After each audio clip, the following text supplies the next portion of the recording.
Hello there, my name's Ruth. I'm 46 years old, and I'm making this video in the hope that I can raise some awareness to other people so that they don't have to suffer what I've suffered and what other people are suffering now. I have an alien in my bottom. I have bowel cancer. I've got a tumour in my rectum, and I was diagnosed January this year. The story is that 18 months ago I went to the doctors with bleeding, and I was very scared because I always associate with blood with being something dreadful. And I told her that I was very scared. I thought, I got bowel cancer. She laughed at me and said to me, "Don't be stupid, you're far too young to have bowel cancer, and there's lots of other reasons why you bleed, and it's definitely not going to be bowel cancer." So I went away on my merry way, very happy, thinking, okay, that's fair enough.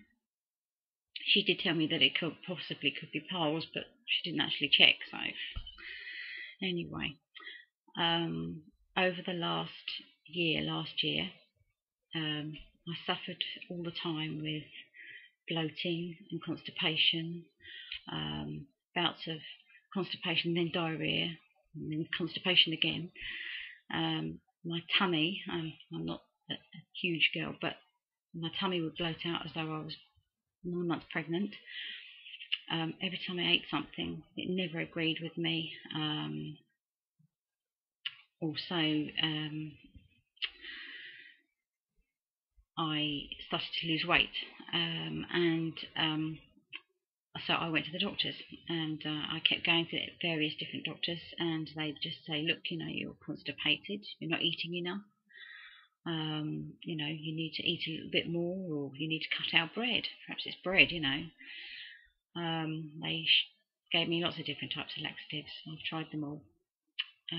Come October last year, it got to a point where I used to wake up in the morning, and I'd get downstairs, I'd try and get ready, and then I'd cling onto chairs and things because I used to have to wait for all the wind to pass before I could walk my son to school. Again, I kept going to the doctors, and they said to me, "Look, IBS really affects you this badly, and that's what you've got, and you're going to have to do a lot harder work on eliminating your foods." So I did that, and by December, I was on the toilet every hour through the night, all day long. I was so weak. If I was being totally honest with you, I thought, well, if this is IBS, how am I going to live like this? My son's better off, with his dad or something, because I just couldn't look after him, and I couldn't do anything I could. Everything I could, everything I cut out, it just wouldn't work. So come Christmas, I went to a doctor, and she looked at me, and I was very, very pale, and she ordered lots of different types of blood tests. I think about 12, and within a day, the hospital had rang me up and said, "Look, we've got the results from your blood test. You need to come in. You're anemic." And so I got there, and I thought, oh well, just anemia, And as soon as the doctor saw me from the hospital, he said, "You've lost lots of weight. You're very anemic. All of your bloods are in a terrible state. There's a high possibility you could have bowel cancer." And I can't tell you, somebody says that, I thought perhaps he's just being horrible. I didn't, I said I'm too young. And within 5 days, I'd had a camera. I've got colonoscopy, I think they call it. I'd had a CT scan, I'd had a PET scan, I'd had my MRI scan, and it was within days. They took me in and said, "Look, you've got a stage 3 tumour in your rectum." I was totally obstructed. Nothing was going through. By now I wasn't able to eat anything anyway. So they gave me some build-up drinks to build me up. I was so tiny, I couldn't stand looking at myself in the mirror. I looked like anorexic.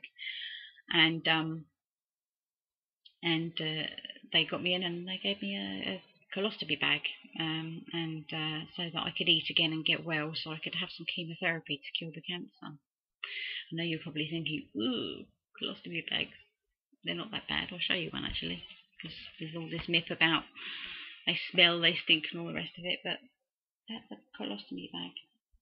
Not so scary. Very simple to fit. I don't smell. Well, people aren't telling me that anyway.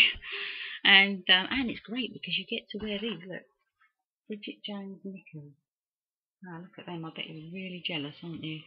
Bridget Jones, and they're free on the NHS because I've got a stone on. So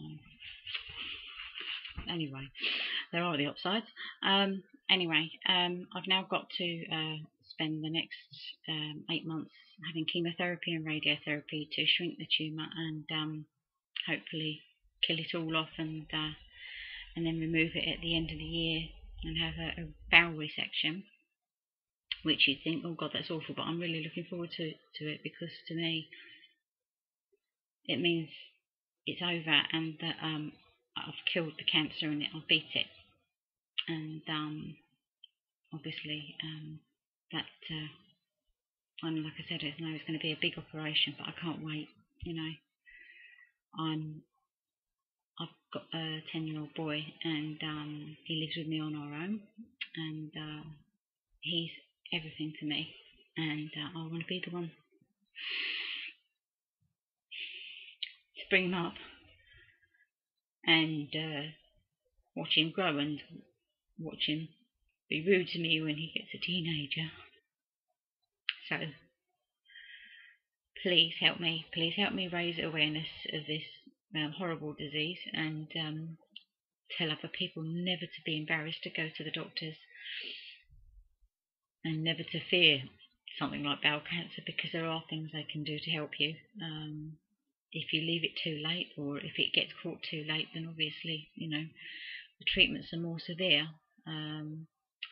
But please spread the word, and thank you for listening.